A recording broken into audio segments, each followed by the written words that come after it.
9 a.m. Bond continued with its conditions. Thank you. Court calls case of the people versus David. Is it Machasik? Machasik? Good afternoon, Your Honor. Allie Zenda on behalf of the people. Assistant Public Defender Melissa Kleeman on behalf of Mr. Machasik. And sir, can you unmute and state your name for the record, please? He took it off, stupid. Okay, look, I don't know who you are, Life 3, but you're about to be kicked out of the courtroom.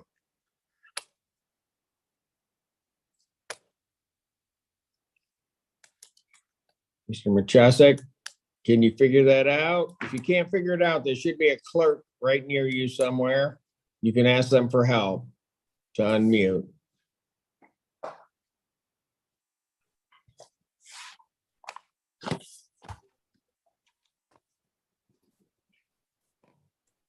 I apologize, Judge Simpson. Who are you? Nathan Mason. Got her. Okay, I don't want to ever hear that in my courtroom about anybody. I apologize. I don't know if that's going to be good enough, but I'll get you when you get to your case. Mute yourself. Yes, Your Honor. This is John David. Court calls the case of the people versus Nathan Mason. That's the one. Good afternoon, Your Honor. Allie Zenda on behalf of the people. Ready again, Judge. Torshell Feaster, Assistant Public Defender on behalf of Miss Mason. Miss Mason, please unmute and state your name for the record.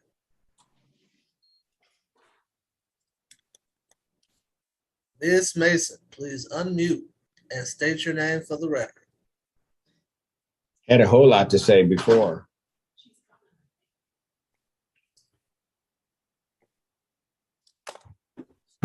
Miss Mason,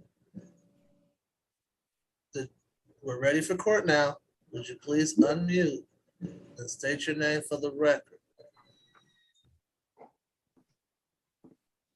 I already got in trouble because I thought I was muted and I wasn't. And this guy, he was calling this guy name. He was sitting there looking crazy. So I was like, he's looking off. Miss Mason, we got. But I didn't know harm. Miss Mason, will you state your name? State your name for the record, please. Nathan Mason. Thank you, Judge. Today's the date and time set for pretrial in this matter. I've spoken to Miss Mason and to the prosecutor's office. How'd that go? No, go ahead. It's been rough, Judge. At this time, there are no offers on this file. If we could adjourn this matter, Your Honor, so we can hopefully get an offer, and if not, move it forward in another way to resolve it, Judge. But can I talk to Judge? May I say something? No. What do you not? I was ordered to pay $180, but I don't have an income because I'm disabled now. So I was trying to explain to him that I talked to a court clerk at 14A District Court. I called the bus back up there and talked to her and told her my situation. She said I could make a payment plan, but they never sent me through the mail. Miss Mason, is that this? Yes. Because if that's not this case, excuse me, is that on this file?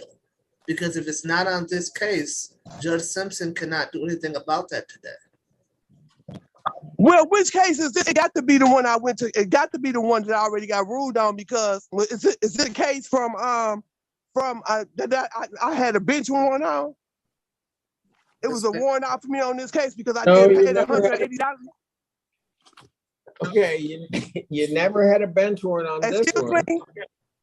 You never had a bench warrant on this one. Is this the one where I had the crack pipe, the paraphernalia, and I got caught stealing from Myers? No, this is the one where you were stealing from the store. Allegedly. Right, from Myers, right? Yep. From Myers or Home Depot. Okay, that's what I thought. Yeah. And that's the one that you ruled on for. No, this is Myers. This is Meyer. That's what I know. You were stealing stuff. That's the one that allegedly.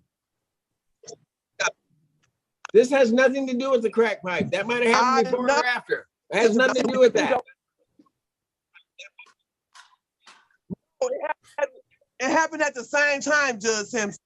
It happened Well, at the I same don't know time. that. You gave me a 180-day rule, and you gave me a Miss Mason, $80. Miss Mason, anything you say can be used against you What? So would you What? please, would you please stop until we can try to get this matter resolved? And we can deal with all that stuff at a different time? Okay. So what's? I don't want to go to no trial. What's gonna take place now? Okay, I was just going to adjourn it out so that everybody could talk to each other about it and get it. So I'm adjourning it to July 6th. Thank you, Judge Simpson. Thank you, sir. Thank you, Defendant Mason. All right, you have a great day. Thank you, Judge. Thank you, Your Honor.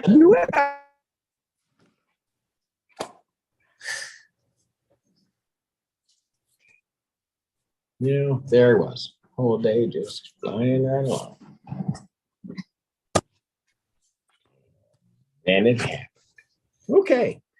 I'm afraid to call anymore. I just this is all Feaster. So what happened, Judge? Because Miss Kleeman, are you there?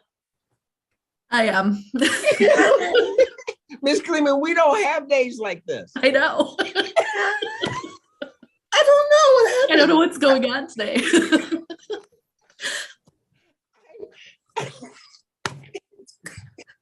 Feaster. Sorry. No, it had to be you. This doesn't happen to Kleeman. All of what happened in the last 20 minutes would not have occurred.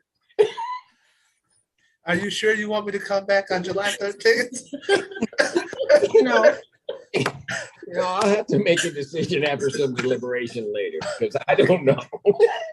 I don't know. All right, let's try this one.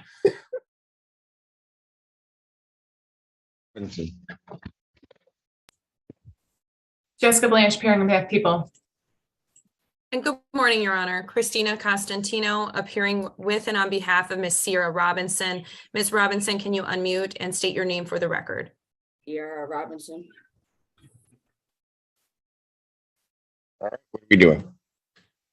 Your Honor, this is a date and time set for probable cause conference. At this time, we are requesting that this matter be scheduled for an in-person preliminary exam at the soonest available date, and I would like to address my client's bond. Preliminary examination in this matter will be set for May 2nd, 2023, 9 a.m., and that is before Judge Perry. Thank you, Judge. Might I address my client's bond? You may. Your Honor, my client's bond is currently set at $2 million with no 10% provision. We are asking for a reduction of that bond. My client's 25 years old. It's my understanding she does not have any criminal history of any kind. She's not presently on probation or parole or anything of that sort. She is pregnant currently. And it's my understanding that she's been having some health issues while in the Washtenaw County Jail related to her pregnancy. We have some concerns that she may not be able to get the appropriate treatment for both her health and her unborn child's health. She does have employment lined up. Should she be released, she would have employment lined up at Kroger. She would be residing in Ypsilanti with her mother. I personally spoken with her mother and confirmed that. Her mother is on dialysis, and Ms. Robinson typically helps take care of her mother tremendously. So she has some family obligations that a lower bond could help her to accommodate as well. She does have a high school diploma, and she does intend to enroll in college sometime in the near future should she be released. It's my understanding, Your Honor, that this warrant was authorized sometime in February. At the time, my client's address was not the same address that was on file with the felony complaint. My clients indicated she never received notice that there was any sort of warrant. And she did come in custody. That was the first time that she learned about the warrant. It's also my understanding there'd be no issue with any sort of no contact order. My client does not have any need to see the complainant in this case. So we would ask the court to consider a bond reduction from the $2 million bond. My client doesn't have any financial means to post even close to a $2 million bond. But we would ask the court to consider a $10,000 bond. And I know that's a significant reduction.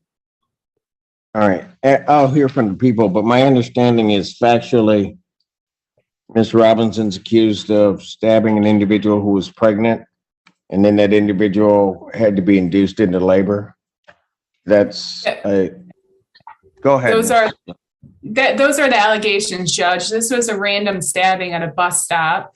So I have huge concerns for the community. While I sympathize with the fact that the defendant is pregnant herself, she did stab the victim multiple times, and in fact said that when the victim said, "I'm pregnant," she said, "I don't give a fuck. That's why I stabbed your bitch ass." And she was induced and almost bled out on the street. So I would not be okay with any reduction in bond in this case, Your Honor. I believe she's a threat to the community. And Judge, if I might respond. Yes. Your Honor, first and foremost, we dispute those allegations, of course. I'd also indicate the discovery reveals that the complainant did not ever see a knife or any other device which was used to allegedly stab her. And for what it's worth, my client was also injured as a result of this and suffered a miscarriage shortly after the encounter with the complainant. But we dispute that there was ever any sort of stabbing, which is supported by the complainant's own statements to police that she did not ever see any sort of weapon that my client allegedly had. She didn't see it, or the person that stabbed her didn't have it? I mean, there are differences. It's my understanding from the discovery that the complainant said she believed she was stabbed, but never saw any weapon, could not describe the mechanism by which she was stabbed. Okay, that's what I thought. Okay, motion for bond reduction denied. Bond will continue as set.